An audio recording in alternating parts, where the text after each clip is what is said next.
孩子由小學升上中學後，會面臨青春期嘅躁動同適應新環境嘅不安。家長作為子女嘅最強後盾，擔當住重要嘅角色。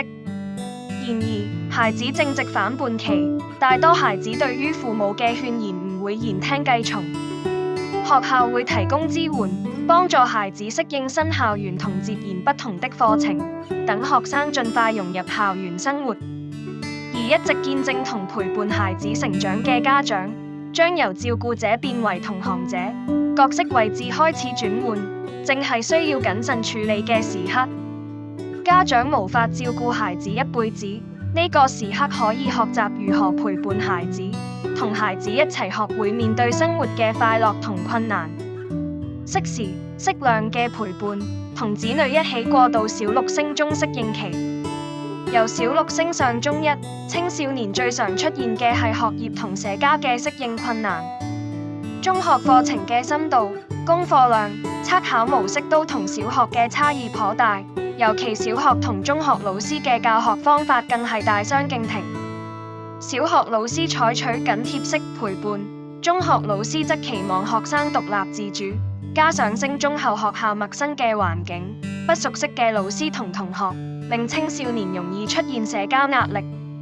面對上述情況，輕則出現緊張嘅不安，嚴重嘅可能會產生焦慮。9月開學前，以至上學期嘅階段，都將係青少年最常出現適應問題嘅時間。學習觀察同聆聽，子女升中後需要支援，然而當孩子踏入反叛期，未必事事都聽從父母意見。呢個時候，家長又應如何調節同子女嘅溝通？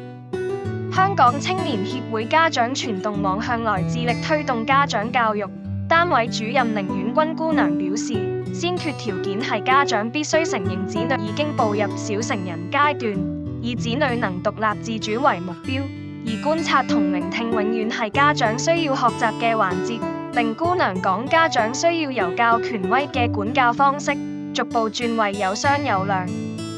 因為子女年紀較小時，家長會直接指導佢哋。隨着子女年紀漸長，父母同子女喺溝通上嘅關係相對平等，應讓子女選擇自己嘅生活模式。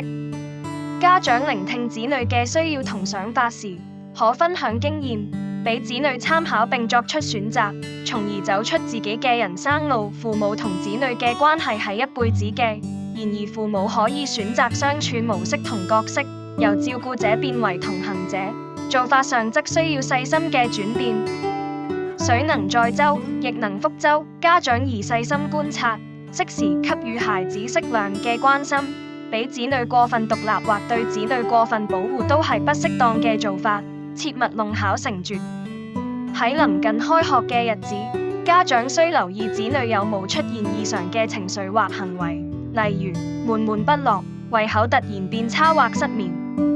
家長可與子女閒聊，了解子女升中後嘅想法同感受，但切忌以又唔見其他人係咁嚟否定子女嘅不安想法。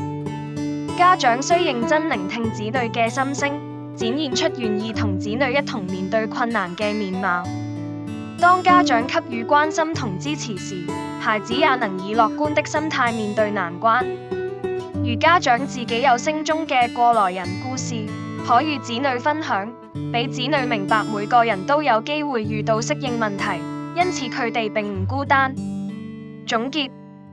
若家長察覺子女長期出現異常情緒同行為，就要盡快聯絡班主任同學校社工，尋求專業支援。